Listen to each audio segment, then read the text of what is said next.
Thank you so much for listening to Urbanistica Podcast. I am Mustafa Sharif, an urban planner, and you're more than welcome to join my big journey of exploring the making of smarter and more livable cities. Please don't forget to follow Urbanistica on the different social media platforms, and also let's connect on LinkedIn. Big thanks to Urbanistica podcast partner AFRY. AFRY is an international engineering and design company providing sustainable solutions in the fields of energy, industry, and infrastructure. Are you ready for a new episode? Let's go for it.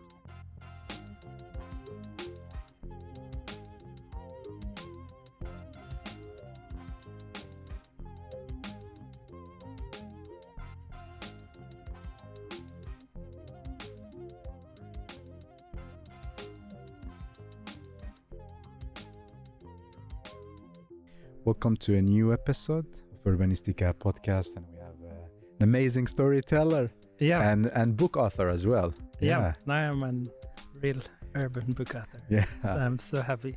Yeah, welcome to Urbanistica IRL. Yeah, last time it was only on phone, but it feels like I met you so many times, even though I haven't. No, because we always like on this LinkedIn, you put an interesting comment. And then ideas start like to appear here in my head and trying to catch your waves. Yeah. How are you? I'm fine. I'm really warm. Walking. I traveled from Malmö. Yeah. It took my warm clothes on. I came to Stockholm and it was like South European weather. Yeah, right. But I'm happy and unexpected. I'm so happy it's such a pleasure it's this feeling to not be alone anymore when you give away your book. Yeah. And it's not your thing, but it's something you share. The people's. Yeah, and I think that has been it was a better feeling than getting the book myself and feeling it. Yeah. Like this moment. Exactly, like this moment. And also I didn't expect that it's so heavy. It's very heavy. Yeah, it's like almost 300 pages. A4, so that it's, 1.18 kilos? That's pretty much. So this Tuesday I got 1.18 tons outside my home. It's like they call you, they be like, okay, we deliver now your books. Yeah, exactly. Okay. And then I had my name. That was really nice. It was Lina Zachrisson in the book who was talking about the value of your neighbor, and they had made some kind of calculation of how much monetarian value a neighbor was, like just in the feeling. If you would get a raise, I don't remember how much it was, but it was really high. And I was thinking of that when my neighbor came and was like, "Oh, Gustav, I can help you to carry this." Yeah, that's awesome. So you split like half a ton in your neighbor's house? Yeah, he took 51 and I took 50, and we took it down to the basement. Yeah, I remember last year we had the conversation and you had the idea.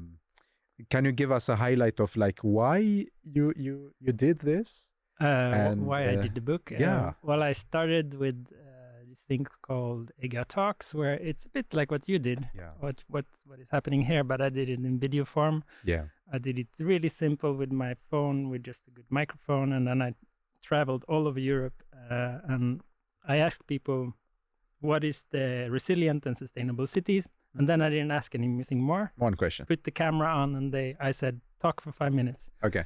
And then I did the same with learning environments, and I did the same with, what was the other one? The inclusive city, the inclusive and integrated city.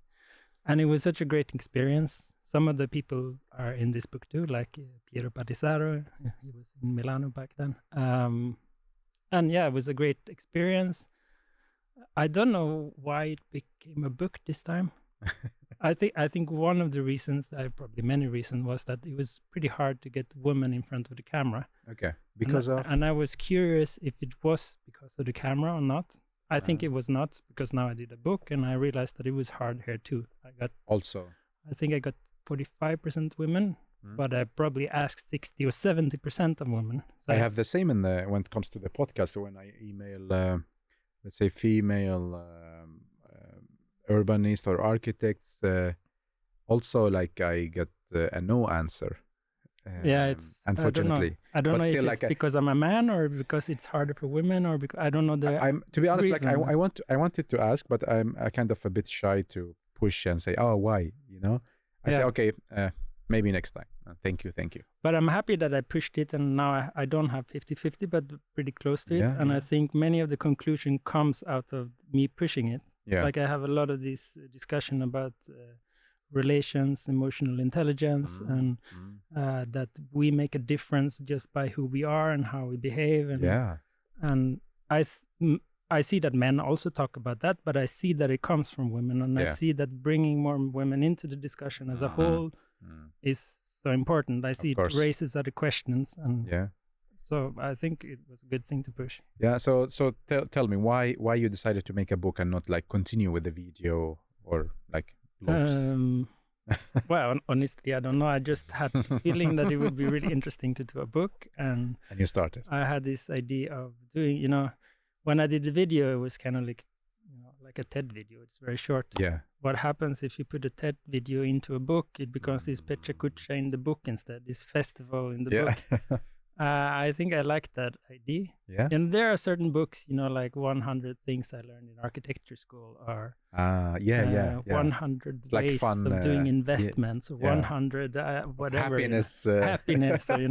So this is kind of like the same thing with urban planner. Yeah. And then having different people, and I think it's something really interesting when you give freedom to the people you talk to. So I wanted to have a quite free framework. So therefore I had this, what is our challenger? Chapter 1, a good attitude. How do we deal with urgency? How do you create a vision? How do you take action? How do you imagine the future? That was my questions. Yeah. And then I asked also what inspires you. Yeah. And then I let people loose within that context. Yeah. And then you get the things that are interesting, because they come up with better questions than you. And I love being curious and finding something I didn't know when talking to somebody. That's amazing, no? Yeah, it is. Yeah. Well, Yeah. So this is your book. I'm holding it now, like keynote conversations. Yeah. 100 interviews for reinventing the city. Yeah. So it means that you talked with 100 person. Well, actually, I think it's 115, but it's 100 interviews. So some is interviews with many people. Yeah. Like Publica in London, there's 3 people. Yeah. Like Softer is also 3. How did you choose your people here? Like, to be honest, I'm very proud and happy that I'm one of these people. But tell me, like, how was the selection process? Well, it comes out. It comes out of my curiosity. It comes out of my network. It comes out of an ambition to try to be somehow inclusive. I know certain things that I haven't been inclusive. Like I have too few people from the global south, for instance. I have many people in Europe, but not in the rest of the world. Yeah. I have more people in the greater Copenhagen area. This is like your network as well. Also. Yeah, so like my network influence, I'm based in greater Copenhagen. Yeah. I used to live in France and Belgium. So there's more people in those places where I have networks.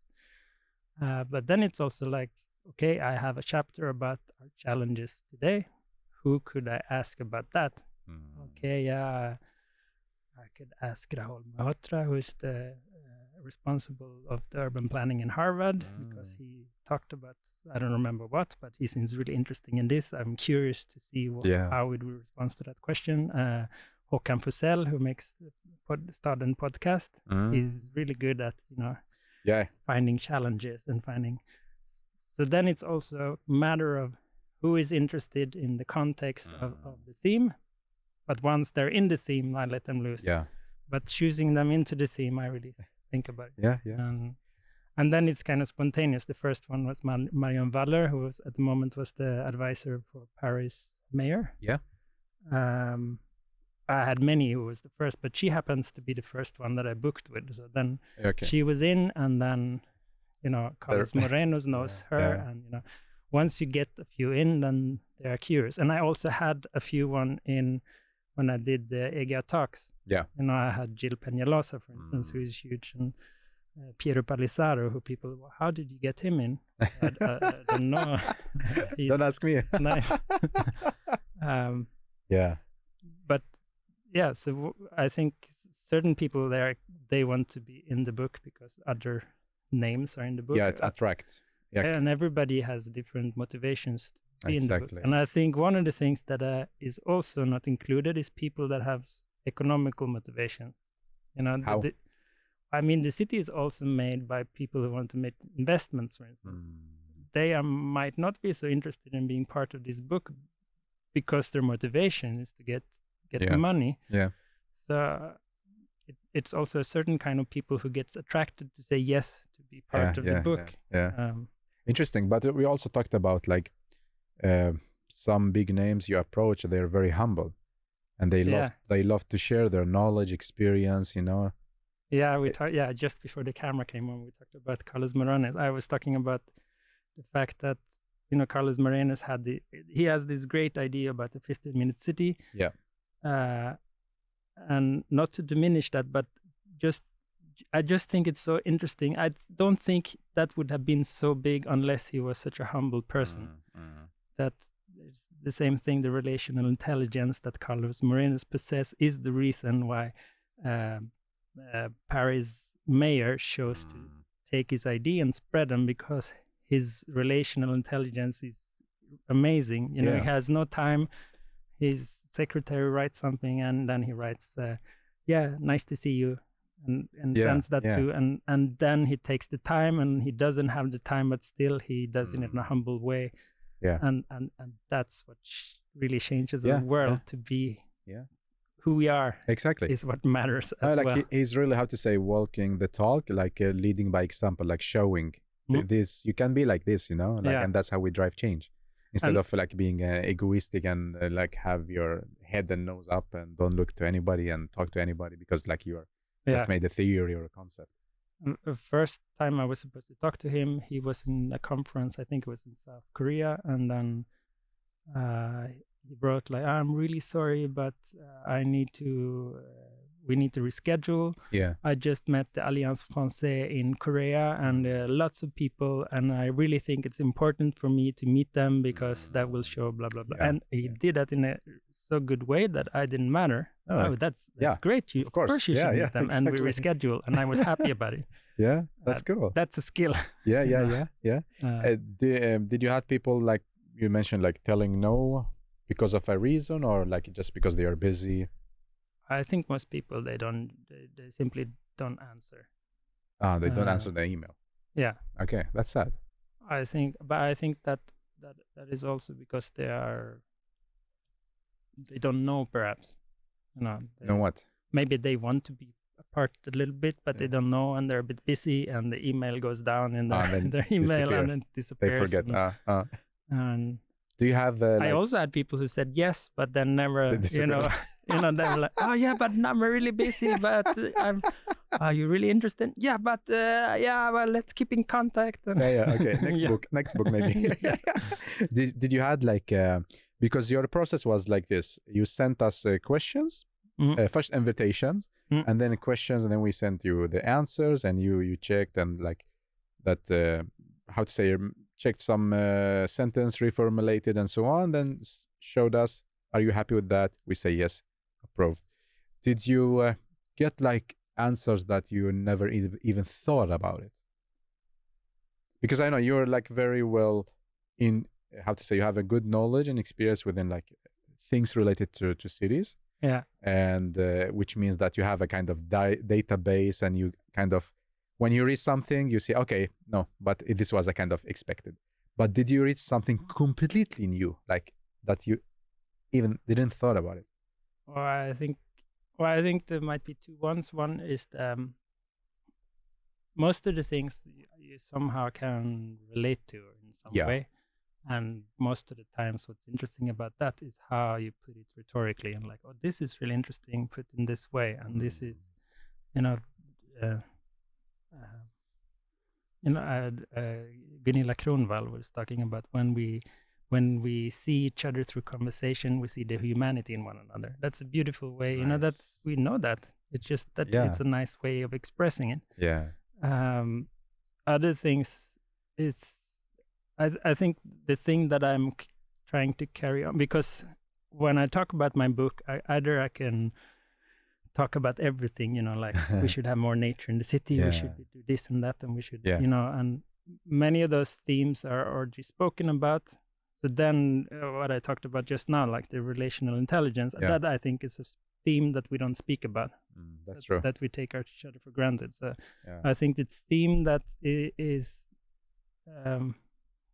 maybe I don't know if it's surprising, but it's like new or unique in this context. Yeah, it's this idea that is it really the future we're looking for, or is it ourselves? That's like how I framed it. Okay. I talked to a friend who said like, well, in Hindi, tomorrow and yesterday is the same word.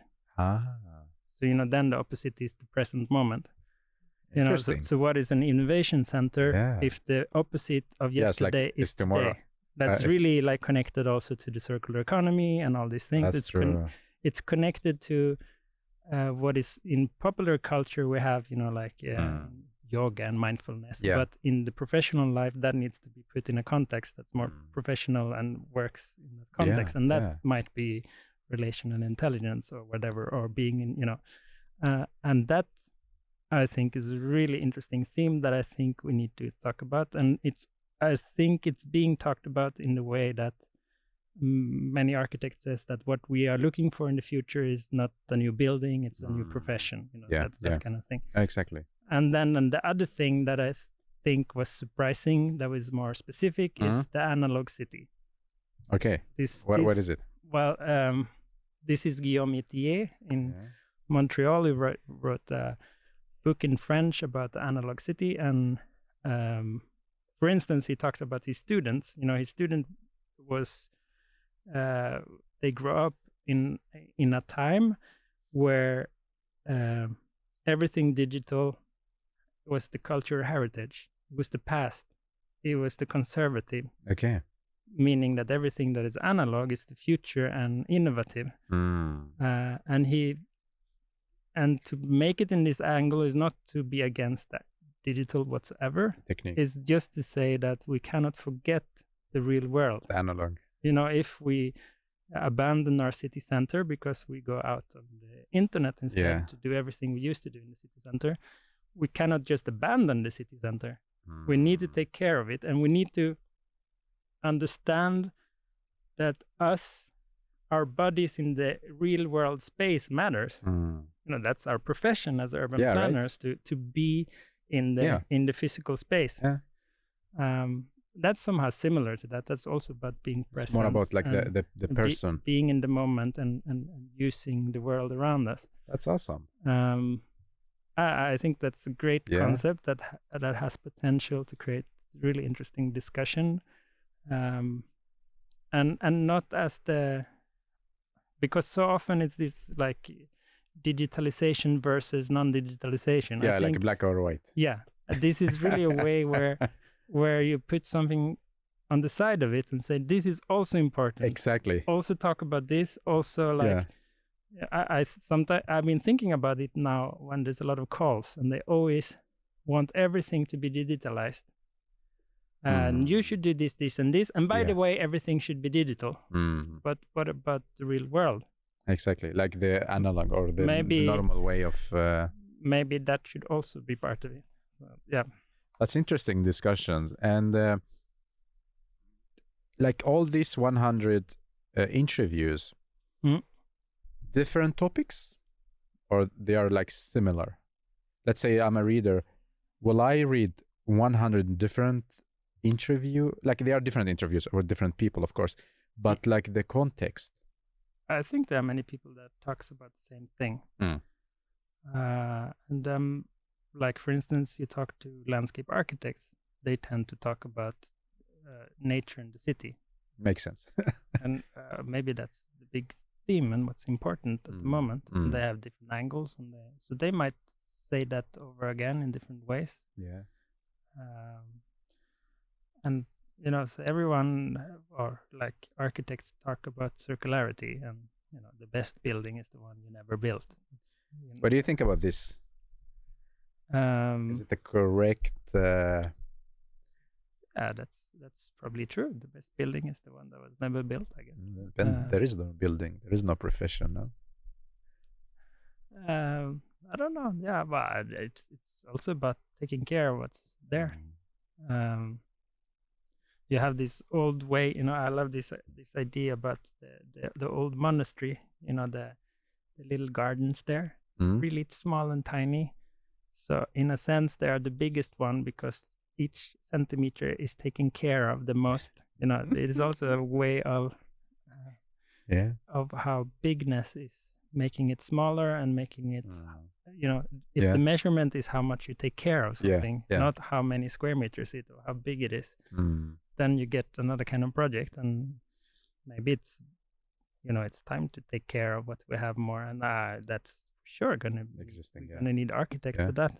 Yeah. That's probably even more needed because it's really complex and how we're going to do here, Yeah, instead of demolishing and starting new. I remember working in Tourcoing city center in the north of France, and it's so granular and things everywhere and so many property owners, and you need some kind of expert to make a strategy over it. Yeah. So I don't think it's, and then it's the matter of how you deassemble and restructure, and sure we need it. Exactly. Who are you targeting, like with your book? Like which group and what do you want to achieve? Well, the group is pretty wide. Well, I want to target from like student that doesn't know so much, but also professionals, which is a hard thing to do, of course. But that also means that these very short, sometimes I look at them as conversation starters. Even if you're professional and know everything and you recognize everything in the article, that's a reminder of some things, and hopefully something here and there will inspire you. And it's only one page, so each interview 1 page. So you won't get everything. You won't get into depth into something. No. You are gonna get some thoughts, and if you use it well, you are gonna dig deeper yourself, explore by yourself, by your experience, and that I think work on both professionals and students. Maybe students will be more surprised. Yeah, because it's like maybe it's completely new. Yeah. While professionals, it might be more sparkling things and looking into things and finding new ways of expressing it. Or and then what I want to achieve with it, I think it's. That was in the end of the book. I have Finn Williams who interviewed me, and I told him, I ask everybody what inspires you, and then he said, "Well, then of course I need to ask that question to you." And in relation to this book, I think it's this notion of going from we to something bigger. I think we so often help each other up. From like people who think they're useless to, well, come on, you only have bad luck, and then come on, you're actually good, and then come on, we're actually better together, and then it often stops there. Okay, that's that's also the world of branding. We and them. Exactly. And this party against that party, and exactly. But there is something bigger, and I think I'm showing that with the book. If you call 100 people, they will come. That's bigger than we. That's bigger than me. The common, and that's the power that the world has. You can put up your phone and call Carlos Morenos, and he will say yes to you. Everybody is out there to make a change. To make a change, and we are not as alone as we think. And if we have a feeling, everyone else has that too. So I think I want to create that. That's why it's called keynote conversation, not keynote speakers. It's about it's like like a conversation. And reading them, it becomes a conversation in between them, how the reader interprets it. Having the book, it could be used in situations where this is the inspiration for having other conversations. And it's awesome because if this would be in the university, that would be a great conversation starter for the students to come up with their own ideas and conclusions. Because I have to say, I recognize it from the podcast. A lot of students writing me, they say, we listen, let's say, to Gustav, and we are going to write this thesis about. So it's also like it's an inspiration for them. Yeah. Even for us, like who are already working in the profession. I think that's also my style of writing, that I don't come with solution, but I come with You ask a lot of questions. like this more like that's a good example. You know, we should not talk about functions. We should talk about capabilities. A function is a school. A capability is to be able to learn. That's learning environments. Okay. That's much more. That's something I say, and whoever receives that, Good. They have not learned the best practice. They have learned an attitude which will help them come up with something totally different. That's their own. Yeah. That is not what I have done. And Yeah. I love that angle, to spark something that brings brings the capability of the person in front of me, and not me like posting something on them. Exactly. And I think that has been my goal with the book, to try to search for those. Yeah. I really can't wait to start reading. It will be like my perfect summer reading for this summer. And it's also like I see a lot of illustrations as well. Yeah. And when I saw this, I thought, okay, you have like a good money, then you hired an illustrator to make this. But then you just told me like it was you. Yeah, it was me. But well, like I don't have all the money. So each interview has like a different illustration. Yeah, and every illustration is people. There's no architecture in the book. I love it. That's the same. That's another of the question of Finn Williams. Like, why in a world that's so visual do you choose to explore conversations? And then the answer is the world of architecture really visual?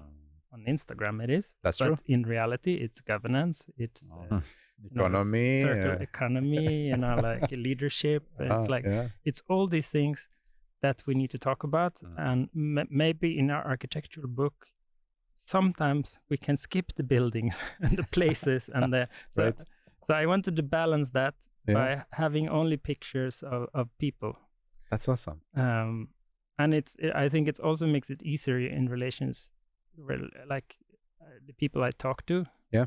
Because I don't want to like impose them with a picture that they don't agree with, and putting people there with that has a more of an emotional value to it. This is somebody who you get an emotion by looking at that person. Yeah. That doesn't impose the text. The text can stand by itself. Exactly. No, I love it. Okay, can we talk about like the behind the scenes, like how you started, how you like the methodology of you producing this book? Because many of people I talk to, including myself, we wonder, how is it to write a book? Like, what is behind the scenes, you know? Yeah. How was it for you? It was 19 months. 19? 11 of them was writing. Wow. The last one was finding money, mostly. Okay. Which I got from Real Dania and FFNS Foundation and a crowdfunding. Yeah.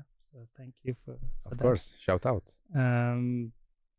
And how I start, well, I can give you like a lead. You receive my email with the answers. What happens after? But actually I did it in quite different way for different people, because I think it's good to, I think I realized that the easiest way to talk to people is to make sure I do it in a way that works for every person. Yeah, like customize. So some people I talked to 1 hour, and then I transcribed it and I shortened the transcription, and sometimes it was good to use the AI to shorten, but to make sure that I wrote the end, because it should not look like AI, you know, and it should be me who wrote it. But it can be good to analyze things. Yeah. What does this person say? Okay, well, I don't agree. It's like the main. Actually, it makes fault sometimes. The AI has many times talked about that the people talk about technology. Okay. And they have actually not talked about technology. Almost no one in the book has talked about technology. Maybe it's different now. This was ChatGPT 3.5. Yeah. But it constantly said that this person talks about that technology is really important. It's like, no, it did not. So it's a good assistant, but you should never trust it. And it also used words that I'm really afraid that I have, like, for instance, beacon left somewhere in the book. I hope that there's not written beacon anywhere. That's beacon. Yeah, the light of the beacon of the blah blah. There's certain words that the AI write. You should make sure that you have your own words. Humanize it. Yeah, but it's good sometimes. Like I have so few words. Like these 2 sentences. Can you take away one word? Which word should I take away? Okay. And then it gets shorter. Okay, cool. Now I fit on the page. That's good. Okay, so tell me. So how did you write it? And like a lot of 11 months. Yeah. Okay.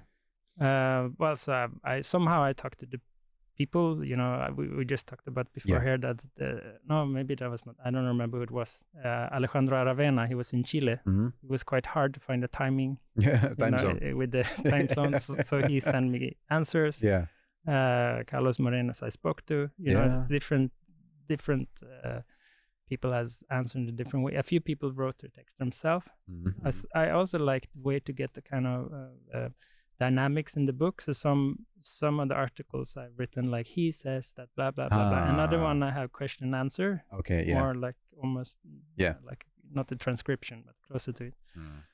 So it's been quite different. And then you should have a good title and you should find a good quote that speaks about what they say. And the quote there's I think it's important to being able to read the book in different layers, both to read it close or just read some quotes here and there and look at pictures. Cool. And did you draw the illustration directly when you were done with the text, or? So the illustrations I have, it's AI pictures in the background. That I have copy pasted so they look different, and then I have drawn on top of them and added things, and then I took away the picture and then I put colors on it. So that's also this kind of mix of human technology. Seems like you enjoy a lot making this book. Yeah, this is my biggest hope, that it's been so inspiring to write it. And I just hope that it changed through. And at this moment, I know what people think about the picture and the book. I know everything except what they think about the content because nobody has read it yet. Yeah, it's like, we are ready to read it. And then how can we give you feedback? Just write on my LinkedIn or let me know. Tell me, how does this helps you in your profession, like in your daily work, working in the projects and so on? Do you get a lot of inspiration from this book? Yeah. In which way? Like now, for instance, we were just selected for a call, which is really highly inspired by the book. And the call was about how does the building industry has a problem understanding how the future looks when the SDGs, with the global sustainability goals, has been achieved. How does the future look? Okay. So I reflected on this. No, but that's not the question. So we did a team called The Future Is Now. And we are going to explore what future roles in the industries. Who am I? Okay. Now in the present, in order for my incentives to become the future. Wow. This is somehow one of my personal conclusions of the book. Alain Berthaud, who's the former World Bank chief, he was talking about that we tend to mix up the constraint and the goal. Okay. And he was talking about the CO2 emissions. They are not goals, they're constraints. They are here and now. We should keep ourselves within that framework. We should not go outside of it. That's a bit the donut economy. Yeah, like so we should. And then the goal is a good life quality, because if the goal is to lower the CO2 emission, we can just create war and poverty, and and we will achieve that. That's a bad goal because we can do it in very bad ways. And so that that's been highly inspiring. And then I think I've been inspired in the way that so within that framework we have our will and our incentives. And that's not only money, that's our culture, that's everything that makes us act with our time, our community. So I think that's a really interesting question to put into your project as well. What is it that drives things? How am I? I think and really interesting question for anyone working in the profession is to change your profession from somebody who delivers, because that's what you always done. We do plans. And that's, I don't like the word bad, but just challenge yourself and stop delivering things and start enabling people. Because asking that question will profoundly change the entire project. What is this project if I'm an enabler and I'm going to enable people's capacity to live good life and have life quality, and that life quality should create development, not the other way around. So it's more about like zooming out and see the whole picture and see the mission of what you do, instead of like, okay, it's only about this and that's it. Yeah, it's really, it's like more about, it's like what question can we ask ourselves before we start? It's really focused on that kind of level, and I think that's very in our time too, of course. What was the like a boring moment that you didn't like when it comes to writing a book? Finding money. Like writing applications. And how was it? Well, that was boring. I'm quite proud that Realdania founded a Swede. They give money to Danish architecture. Okay. The biggest architectural fund in the world. They're amazing. And how did you convince them? Well, actually, it's true. The biggest group of people in the book comes from Greater Copenhagen. Okay. So it really relates to their mission as well. Mission, so it does have a purpose in that way. As I said, and then the further away, few people. Yeah. So the economical part sucks. And how about other part? Was it like a boring moment, or you say, I don't like this?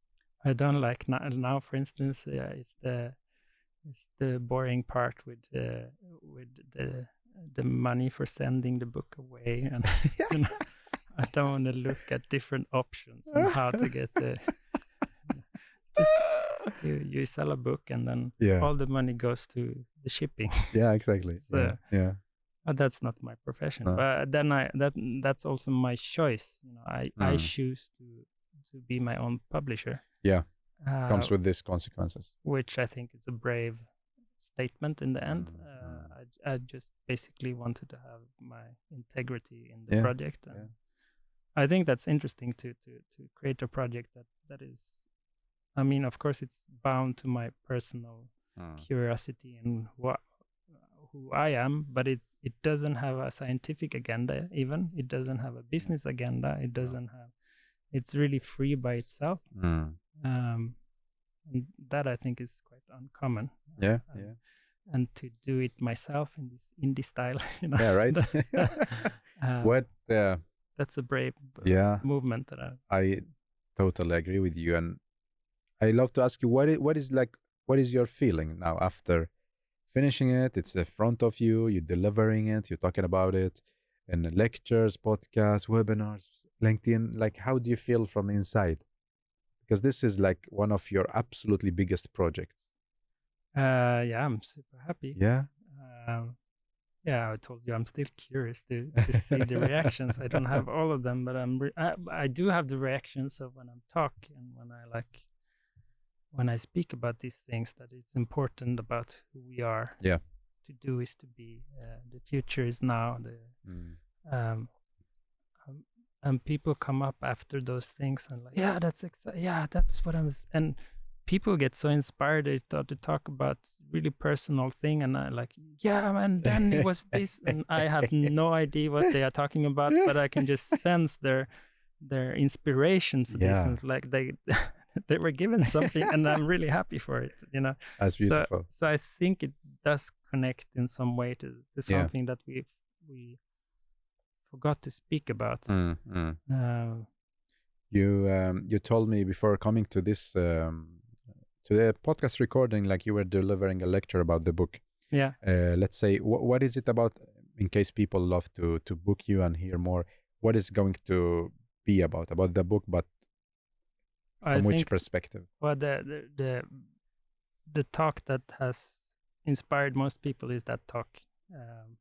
Is it really the future we are looking for? Isn't it ourselves? Okay. And then there's other themes in the book as well. You know, people talk about the nature city. People talk about sustainability. People talk about inclusion, and people.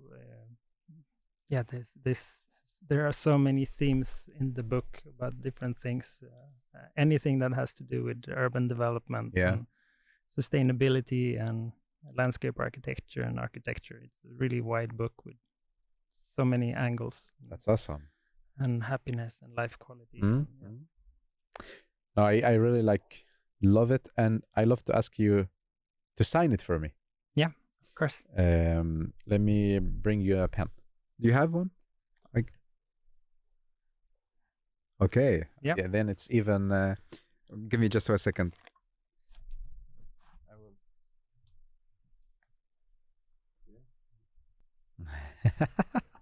Thank you so much. You put this the melody. I see it also here, like in between the people.